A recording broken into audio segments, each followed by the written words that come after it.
The US Secretary of State, Antony Blinken, says that Sudan's warring parties have agreed to observe a 72-hour ceasefire that took effect at midnight local time. Previous truce efforts have failed, but Blinken said the United States is urging both sides to comply with the agreement. Food and water supplies in and around the capital, Khartoum, are running low, and fighting between the army and paramilitary forces is spreading through residential areas. Sudan's capital, Khartoum, has been a battleground. Hundreds have lost their lives and thousands wounded. With the army and paramilitaries battling for control of the country, those remaining in the city are finding basic supplies like food and water are becoming ever more scarce. Power cuts and communications disruptions are now commonplace. Hospitals are thrown into chaos, with medical supply chains disrupted and patients left stranded. This kidney dialysis patient hasn't received treatment for 9 days. We are very tired. We hope that God helps the country and protects it. We are so tired. My potassium levels are high, my kidney function is high, and there is no dialysis. We're calling on the authorities to find a solution for those who need medical help. Meanwhile, foreign governments continue evacuation efforts. This UN convoy carried around 700 staff from Khartoum to Port Sudan on a 35-hour journey to safety. UN Secretary-General Antony said Sudan would not be abandoned. Let me be clear. The United Nations is not leaving Sudan. Our commitment is to the Sudanese people in support of their wishes for a peaceful and secure future. We stand with them at this terrible time. And it's not just foreigners fleeing the country. Tens of thousands of Sudanese have crossed the borders into neighbouring countries. Aid groups fear a refugee crisis would put further strain on already stretched humanitarian supplies. And for those remaining in Sudan, they can only hope that this time the ceasefire lasts. Matt Nashed is a journalist who's following the developments in Sudan from Cairo. Hi there, Matt. Now, previous ceasefires have failed, but this one does seem to be holding for now. Can you tell us what's different this time round? Yeah, I think there's two things that are still a bit different. I think there was a bit of success that was built on, at least from the evacuation of some foreigners that needed somewhat of a lull from the previous ceasefire that was eventually violated. And they're building off of that. And since there's still foreigners in the country, it seems that, it's ramping up Western pressure, US pressure in particular. Nevertheless, it is a better sign, a good sign that there is a ceasefire. It suggests that both parties do have somewhat control of their forces for now, and that this is possible. Next step is to ramp up humanitarian operations immediately while there's a window to do so. And do you think that this ceasefire will make a difference, and will people use it to leave? I mean, also, how dangerous is it right now trying to get out of the country?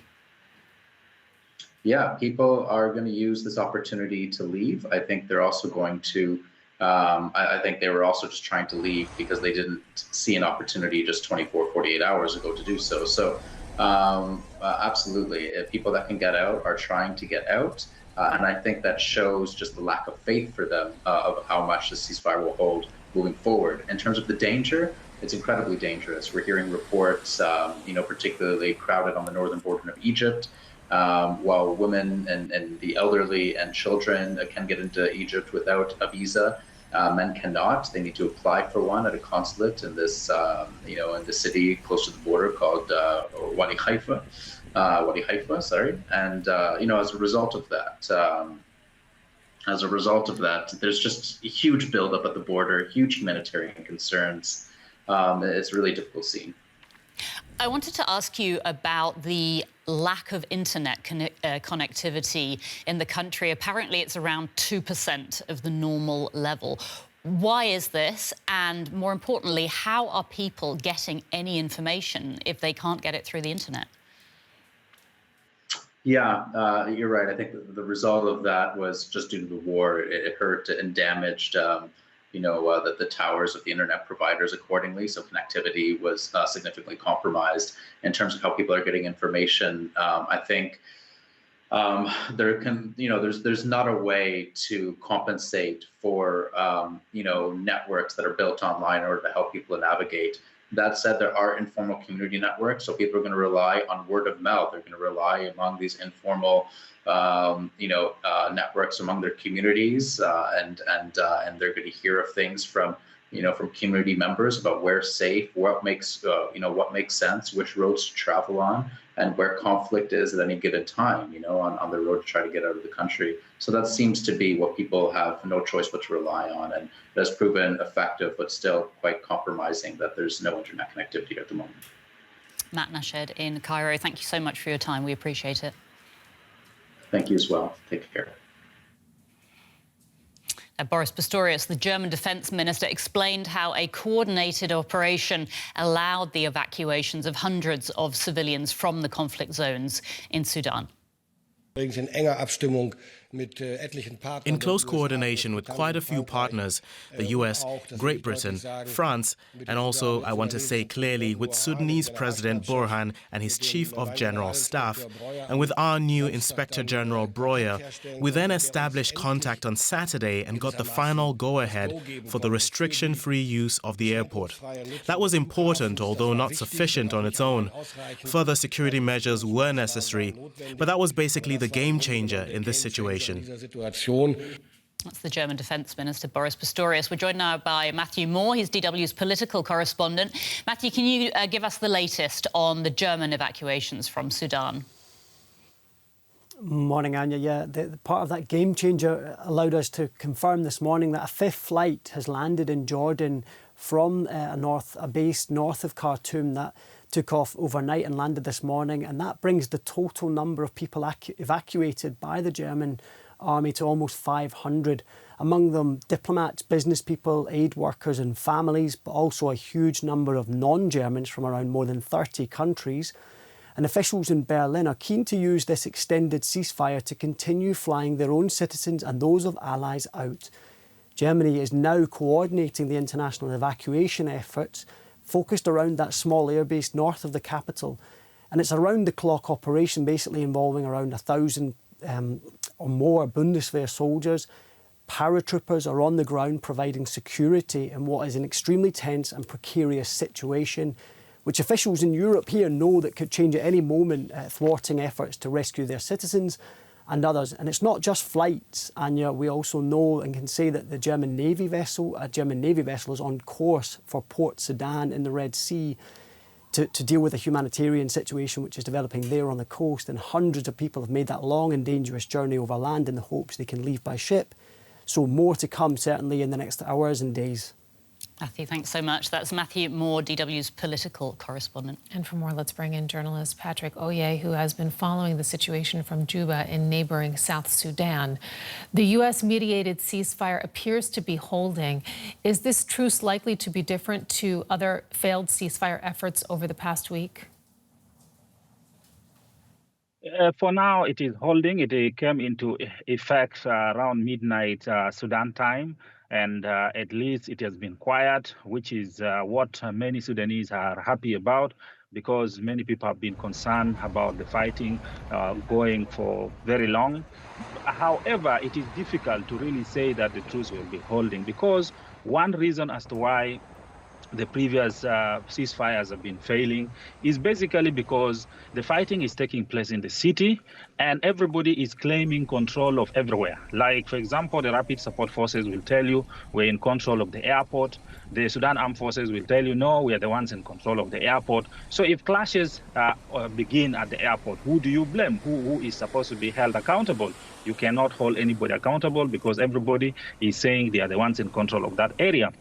And everybody will blame the other side for attacking them. So for that reason, it is very difficult to say the ceasefire will hold. However, because of the pressure from the powers like the US, of course, there is hope that maybe the warring parties or the the fighting factions will now at least listen, because this is now pressure coming from the U.S. and perhaps there are also many countries that are also pushing for this ceasefire to hold. Number three is that also they are tired.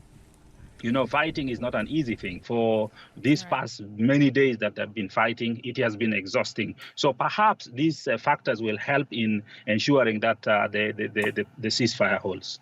And against that backdrop, we have seen some people are choosing to leave if they are able to do so.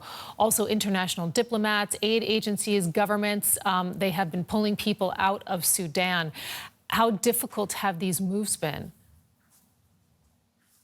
It has been very, very difficult, extremely difficult. First of all, because in Khartoum there has been fighting, and the international airport there, Khartoum International Airport, is in the middle of the city, near the Army General Headquarters, near the Presidential Palace, near the National Security Headquarters, and this is where fighting has been taking place. So it has been difficult. That's why most of the evacuation that took place in Khartoum were done by the military of the various countries, whether they are the US, the German, or UK and so forth.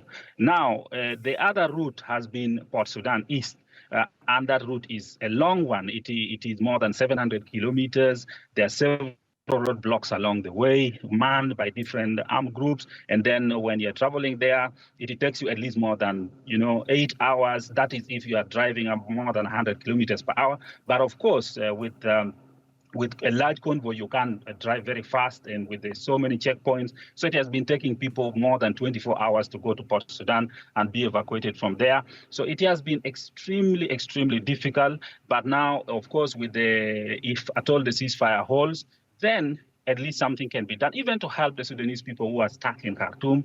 They're running out of water, they're running out of food. Hospitals do not have supplies.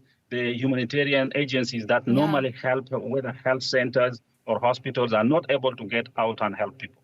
How about things like I mean, you mentioned, medical capacity is seriously restricted. How about things like food, water, very basic needs that civilians have?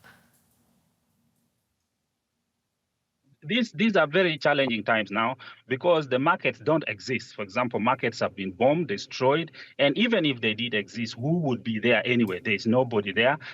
On Monday, few bakeries opened, and the queues along those streets where the bakeries open were very, very long. Not only that, the challenge also is that banks are not operational. Mobile apps that people could use to access money are not operational now, because the banks, some of them have even been bombed. The staff are not able to get to the bank, so people do not have food, people do not have water, the water infrastructure has been destroyed, and also electricity. At this time in Sudan, the temperature goes beyond 40 degrees Celsius. It's very hot. Many people depend on air conditioning at least to have some, some wood, even to sleep. But all these are a challenge, because power is also not in parts of the city. Thank you so much, journalist Patrick Oye, following the situation there in Sudan. You're joining us from Juba in neighboring South Sudan. We appreciate your reporting.